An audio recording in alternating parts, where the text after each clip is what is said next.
I proposed to the woman I loved in the nicest restaurant in the city, and she looked at me like I'd crawled out from under her car. By the time I walked out of Meridian, ring in my pocket, I knew one thing for sure. I'd rather stand alone than kneel for someone who thinks she's better than me. The night I found out I wasn't good enough, the lighting was perfect. Meridian was all soft gold and clean white tablecloths, the kind of place where the background music never gets loud enough to be a problem, just expensive enough to be a signal. Glasses chimed, forks whispered. People spoke in that low, careful tone that says, "We belong here." I thought I did too. Madison sat across from me in a dark blue dress that probably cost more than my first toolbox. Her hair was perfect, her lipstick was perfect, her smile was measured. She kept checking the door, watching for coworkers, adjusting the napkin in her lap like it was being graded. I felt the ring box in my pocket every time I shifted. My heart wasn't pounding. It was working, steady, like it was doing a job. I'd gone through the speech 100 times in my truck, in job site parking lots, at red lights. There were grooves worn in the words. The waiter refilled her wine, nodded at me, and disappeared. The timing felt right. I pushed my chair back.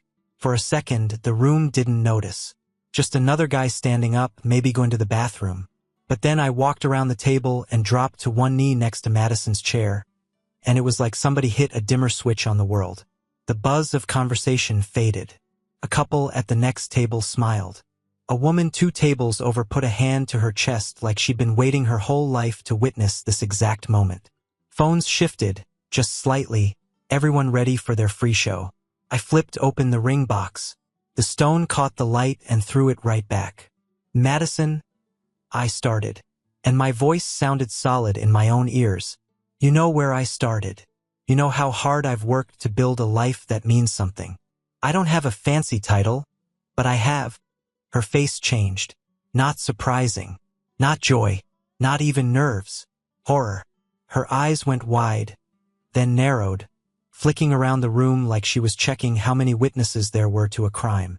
Her spine stiffened. Color drained from her face, then came roaring back in 2 sharp spots on her cheeks. "Ethan," she hissed first, under her breath, then louder because the silence had grown teeth. "Get up." Murmurs rippled. Someone whispered, "Oh no." I held her gaze. "Madison Clark," I said, because I'd practiced it that way. "Will you marry?" "I can't," she snapped, and the words came out so clear they might as well have been on the menu. "I can't marry someone like you." The room went dead quiet. She didn't stop there. Of course she didn't. "People of your class will never understand what true success is," she said, and it echoed off the high ceiling like feedback.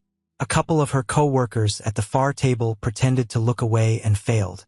I saw Laura Bennett's eyebrows climb almost to her hairline.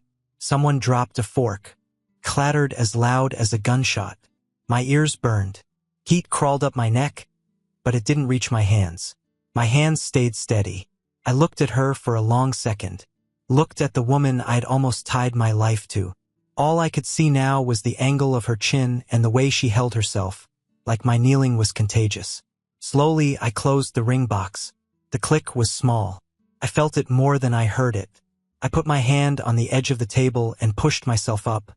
One clean motion. My knee ached where it had met the polished hardwood, so I brushed off my pants out of habit. Little white dust that wasn't actually there calmed me. I slid the ring box into my pocket. The fabric pulled, heavy with $8,000 and a future that just died. The waiter hovered at the edge of the scene, eyes wide, unsure whether to rescue or retreat. "How much is the check?" I asked him, my voice low and even.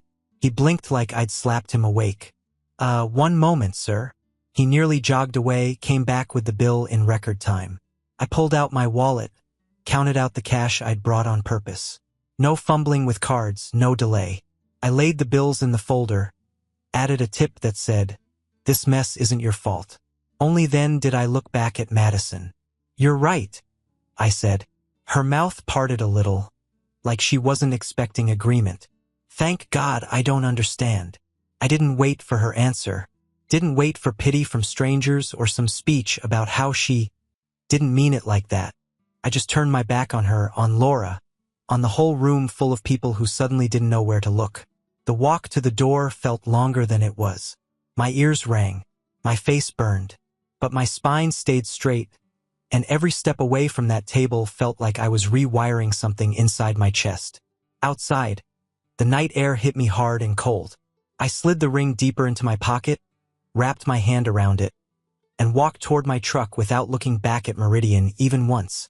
Long before Madison judged me over linen tablecloths, I'd been getting judged over steel-toe boots and calloused hands. The difference was, on the job site, the only thing that mattered was whether the lights came on when I threw the breaker. My name's Ethan Walker, senior commercial electrician, master's license. I didn't take the scenic route. While kids I grew up with were unpacking in dorm rooms and learning how to shotgun beers in 3 seconds, I was sliding into a busted-out Ford, driving to a warehouse at 5:30 a.m. to meet men who'd been doing this longer than I'd been alive. My first year, all I did was pull cable, drill holes, and shut up. Roasting attics in August, frozen slabs in January. Sweat soaking through my shirt, fiberglass itching my arms, knuckles split open on sharp metal edges. You learn quickly in that world. Either you respect the trade, or the trade finds a way to hurt you. The journeymen I worked under weren't inspirational posters. They were grizzled, blunt, and allergic to excuses. They'd bark corrections, show you once, and expect you to get it right the next time. I did. Not because I'm a genius, but because I decided that if this was going to be my path, I'd walk it all the way. Nights were books and diagrams at a tiny kitchen table. National Electrical Code open, highlighter bleeding through the pages, practice exams stacked in a milk crate. My phone would buzz with pictures of bar tabs, tailgates, lake weekends. I'd glance, smirk, and go back to calculating load on a feeder. The apprentice turned into a journeyman. Journeyman turned into a master electrician. The exam fails around 60% of the people who sit for it. I passed once and walked out knowing I'd earned something nobody could hand me or take away. By 29, my version of not enough looked like this. A paid-off F-150 with a ladder rack and every tool I needed. A 2-bedroom condo with my name on the deed. 6 figures a year, built on emergency calls, complex projects, and being the guy people trusted when a building's heartbeat was electrical. Roth IRA funded. 401k maxed. 6 months of expenses sitting in a savings account my dad insisted on. My old man, Mark Walker, is a master plumber. I watched him rebuild his life after my uncle's divorce wiped him out. Dad sat me down at 17 and said, "Skills and savings, Ethan. Nobody can repossess what's in your hands and what's in your head." So I built exactly that, skills and savings. Stability.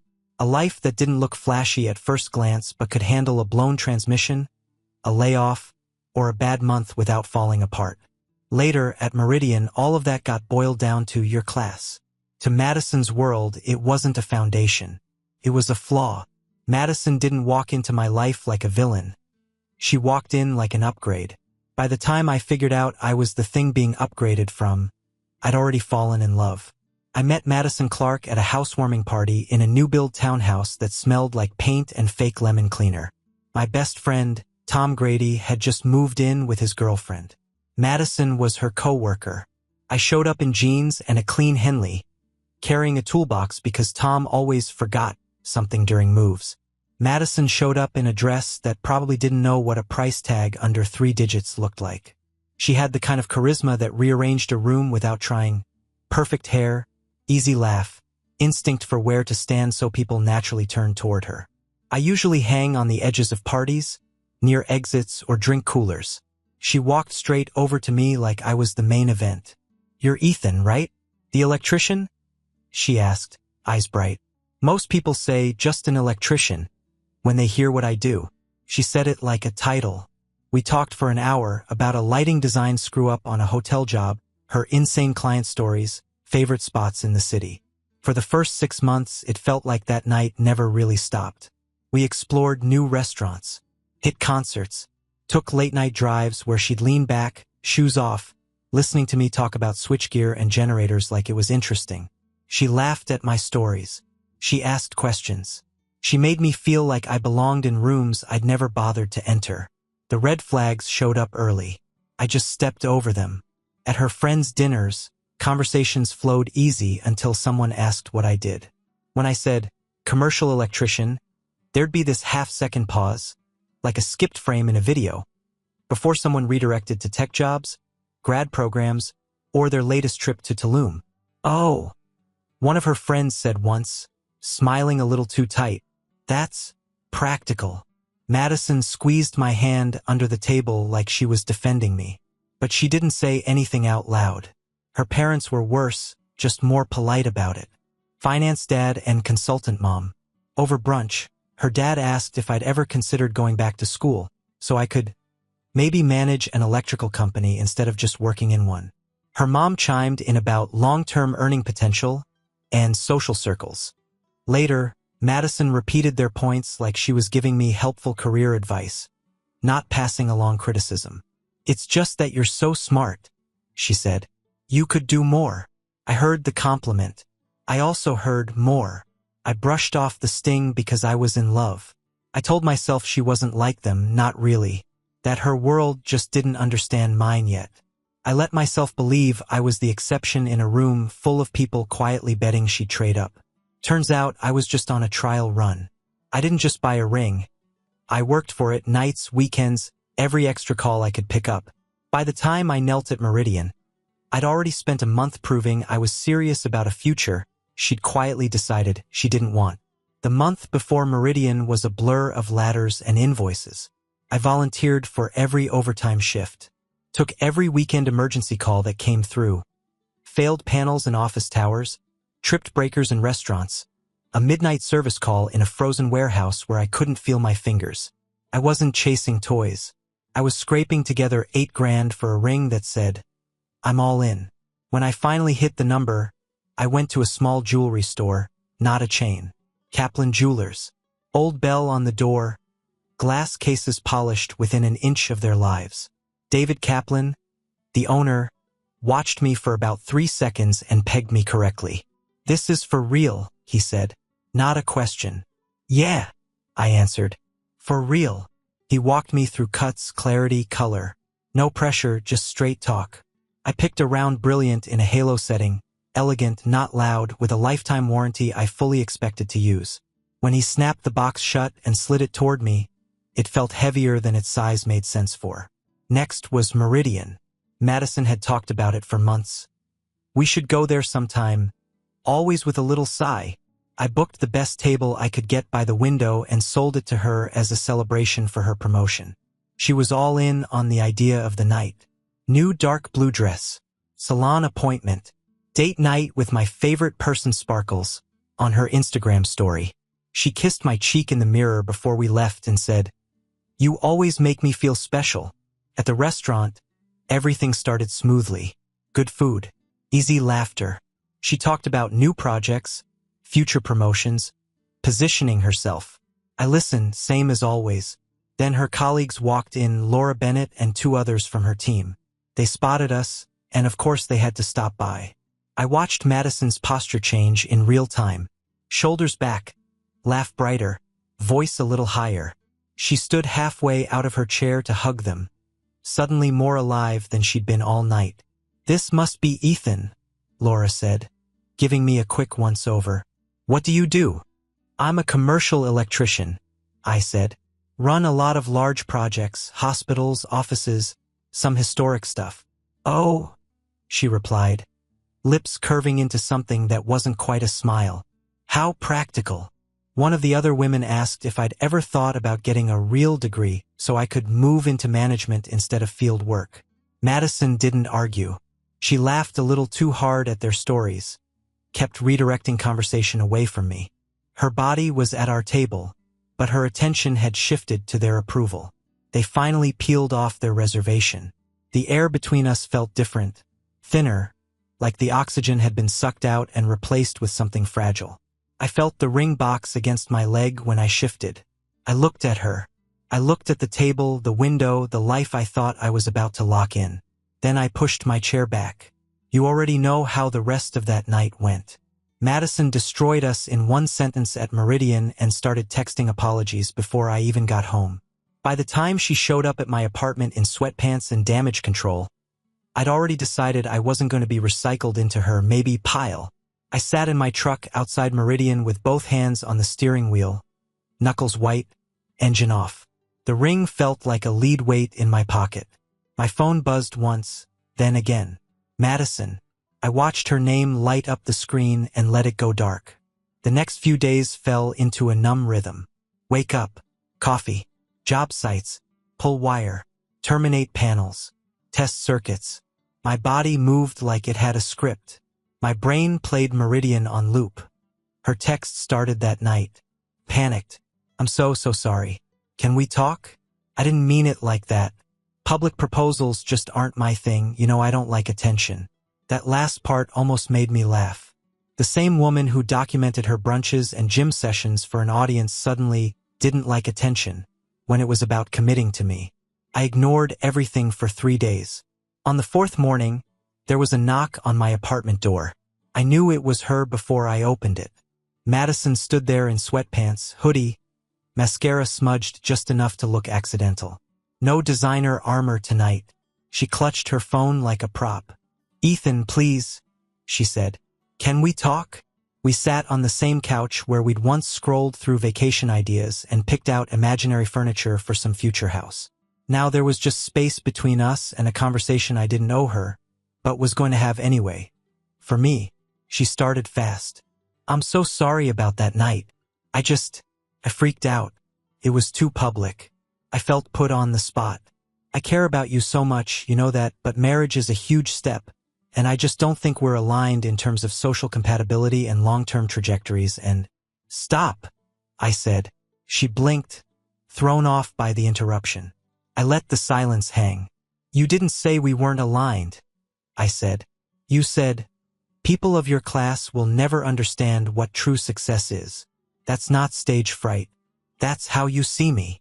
Her face tightened. I was upset. I didn't mean it the way it sounded. How did you mean it? She opened her mouth, closed it. I looked away. I let another beat pass. Answer one thing for me, I said.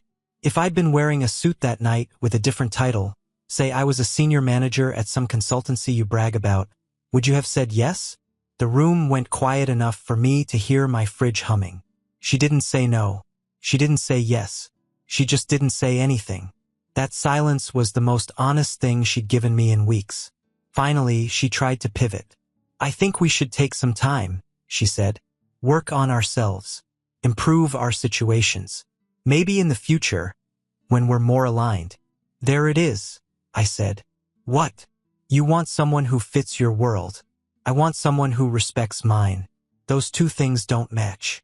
Her eyes flashed. So that's it? You're just giving up? You're gonna throw everything away over one bad night? You'll regret this, Ethan. No one is going to understand you the way I do.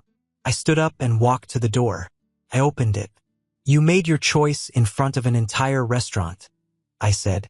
I'm just catching up. She stared at me like she couldn't believe I'd actually call it. Like she was the only one allowed to vote on my future. Wow, she said finally, grabbing her bag. Enjoy being stubborn and alone. She walked out. I didn't stop her. Didn't ask her to stay. Didn't offer some soft landing. The door clicked shut. The sound echoed in the apartment for a couple of seconds, then faded. I sat back down on the couch, alone, and let the mix of hurt and relief wash over me. It burned, but underneath the burn was something solid. Picked me. After Madison, I didn't chase healing. I chased work. Turns out, a Victorians-era death trap of a house and a retired couple with good coffee did more for my pride than any apology ever could. I coped the way I've always coped, by staying busy enough that my thoughts had to jog to keep up. My boss started joking that I was trying to buy a house in cash. I took every call, every shift, every ugly job nobody wanted. My body went home tired enough that my brain didn't have much room left for Meridian. Then we got the call about the Victorian. Historic place on a hill, beautiful from the outside, dangerous behind the walls. Knob and tube wiring from the 1920s, brittle insulation, a panel that looked like it had been added to by whoever owned a screwdriver that decade. The kind of job that makes some guys walk away. The owners, Richard and Susan Hale, met me at the door. Retired, late 60s. She handed me a mug of fresh coffee. He listened while I explained what needed to happen like I was a surgeon giving options. Do it right, Richard said. We've been putting this off too long. I'd rather pay for quality than gamble with a fire. Weeks of work followed. Fishing new circuits behind old plaster. Protecting original moldings. Labeling everything clean and clear. Every day Susan had coffee ready. Every day they asked real questions and listened to the answers. One afternoon, I was finishing up the new panel when Richard watched me land the last breaker. I spent 40 years in finance, he said. People respected the title. But I couldn't do what you're doing right now if my life depended on it. Real skills deserve real respect. He said it casually and walked away, but the words landed heavy. That job turned into 3 referrals. I hired 2 apprentices. Teaching them reminded me why I loved this work in the first place, because it's real, and because when you do it right, people are safer for it. Slowly, the version of me that Madison saw somewhere below her class got replaced by the version my clients and apprentices saw, a man who knows what he's doing, a man you can trust. If it had been up to me, I'd have spent that Saturday on a ladder instead of in a suit. Instead, I went to a wedding and met a woman who treated, "I'm an electrician," like an answer, not a confession. Tom practically dragged me to his cousin's wedding. "It'll be good for you," he said. "Free food, open bar, people who don't suck." I told him I'd rather chase a short than small talk, but I showed up anyway in a shirt with actual buttons and boots that didn't have drywall dust on them. The ceremony was small and clean. No choreographed nonsense, no hashtag signs everywhere. Just 2 people saying real vows without trying to audition for the internet. Felt honest. At the reception, I ended up at a round table in that no man's land between the bar and the dance floor. Tom got pulled into family pictures, and I got folded into a group conversation with a few friends of the bride. That's where I met Hannah Brooks. Brown hair pulled back in a simple clip. Green dress that looked good because she wore it like she didn't care who was watching. She had the kind of calm you only see in people who've already had hard days and survived them. We were midway through a story about the groom's college disaster years when the attention shifted. "So what do you do, Ethan?" she asked, genuinely curious, not fishing. A couple years ago, I would have padded it. Electrical contractor. Run complex systems. Something dressed up. That night, I didn't feel like adding polish. "I'm an electrician," I said. "I run my own projects. Mostly historic restorations and high-end residential. Some commercial when it comes my way." Her face lit up. "No way," she said. "My dad's an electrician." Some of my favorite memories are him explaining how circuits work while I held a flashlight and handed him tools. No suggestions about going back to school. No, "Have you thought about management?" Just respect, straight out of the gate. She told me she was a nurse practitioner at a children's hospital. We ended up in our own lane talking about work. She explained how some of her kids needed machines to breathe, how a bad outlet or a power failure wasn't just an inconvenience, it was life or death. I told her how backup systems work, how many layers are in place. She listened, really listened, asking follow-up questions that made it clear she understood the weight. "Most people never think about it," she said. "They walk into a building and just assume everything will work. Nice to talk to someone who actually knows what's behind the walls." We talked through dinner, through dessert, through half the dancing. Not once did I feel like I was being measured against some invisible chart. By the time we exchanged numbers, there was no fireworks show, no slow-motion moment. Just a calm, solid feeling in my chest. For the first time in a long time, I told someone exactly who I was. And it was enough. While my business was growing from guy with a truck into Walker Electric, my life was quietly doing the same thing with Hannah. By the time Madison tried to circle back, she wasn't facing the man on one knee at Meridian. She was facing the man who'd stood up and walked out. Coffee with Hannah turned into dinners, hikes, and nights cooking in her small apartment with music low and phones face down. She asked about my jobs in detail: medical office rewires, historic projects, backup systems. I'd start explaining out of habit, expecting eyes to glaze over. Hers didn't. She tracked every part, connecting it to her world of monitors, pumps, and kids who needed everything to work, no excuses. One night on her couch, I finally told her the full Meridian story.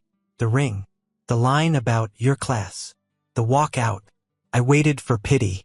Instead, she went quiet in that focused way she had at the hospital. "That's brutal," she said. But if she could say that out loud, in public, imagine what a lifetime of little comments would have felt like. "You didn't lose anything good there. You dodged a slow bleed."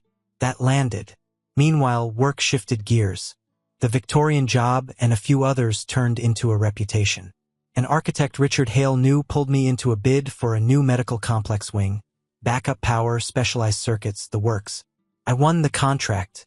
Suddenly I was hiring more apprentices, renting a small office, printing Walker Electric on invoices and shirts. Not just a guy in a truck anymore, an outfit. Word got around. One night, my phone lit up with a name I hadn't seen in a long time. "Madison, congrats on the new contract. I'm really happy for you." I was shallow and materialistic back then. I see that now. I stared at it for a minute, then typed, "You miss having a stable, good man. Not the electrician whose job embarrassed you. What you want won't ever be me." Then I deleted her number. Not in anger, in maintenance.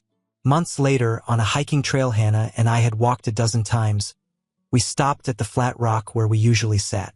No crowd, no speeches, just trees, sky, and the sound of our breathing. I pulled out the same ring. "You make me feel seen and respected in ways I didn't know were possible," I said. "Marry me?" She laughed through tears. "I'm just a nurse," she said. "You literally help save kids' lives," I answered. "I fix wires. If anyone should be impressed, it's me." She said yes. Same ring, different woman, different story. By the time our wedding was 4 months out, Meridian felt less like a scar and more like a mile marker. The life I was supposed to start in that restaurant died there, and I'm better for it. Present day, for months from marrying Hannah, my life looks nothing like it did the night I walked out of Meridian. Walker Electric has a small office, a crew, and a waiting list. My days are split between job sites, bids, and teaching apprentices not just how to pull wire, but how to carry themselves like men whose work matters. One morning, grabbing coffee downtown between meetings, I heard my name. Ethan, Laura Bennett. She almost didn't recognize me. Shorter hair, more muscle, posture that didn't ask permission from the room. We traded small talk. Then she mentioned the article in a local business magazine that used Walker Electric as an example of trades adapting to modern demand. "I also wanted to say I'm sorry," she added, eyes dropping, "for how Madison and I treated you that night. It was classism. No excuse." "I know," I said. "Apology accepted." I didn't drag it out, didn't ask about Madison. I tossed my cup when it was empty and left before the conversation turned into gossip. Later, Tom told me Madison had left her job under a cloud and was dating some finance guy who treated service staff like furniture. "A perfect match," he said. I didn't argue. The old Meridian building sits vacant now. For lease sign in the window. The night I was supposed to start one version of my life, the place itself couldn't even hold on. Sometimes Hannah and I drive past it. The first time, she asked, "Does it make you feel anything?" I looked at the dark windows and told her the truth. "Yeah, grateful." Back home, my dad walks through my jobs like a proud inspector, asking real questions, nodding at clean panels. My mom sends links to bigger houses for someday. Hannah's dad shows me his old tools and introduces me as my daughter's fiancé, the electrician. Hannah wears the ring every day on a chain at the hospital. When people ask, she smiles and says, "My fiancé keeps the lights on, so I can keep the kids alive." That's my version of success. Doing work I'm proud of. Living inside my values. Loving a woman who doesn't need me to change to see my worth. Madison was right about one thing. I really don't understand her version of success. And I'm thankful for that every single day. Subscribe and stay one step ahead of cheaters. And trust me, the next story makes this one look like a fairy tale.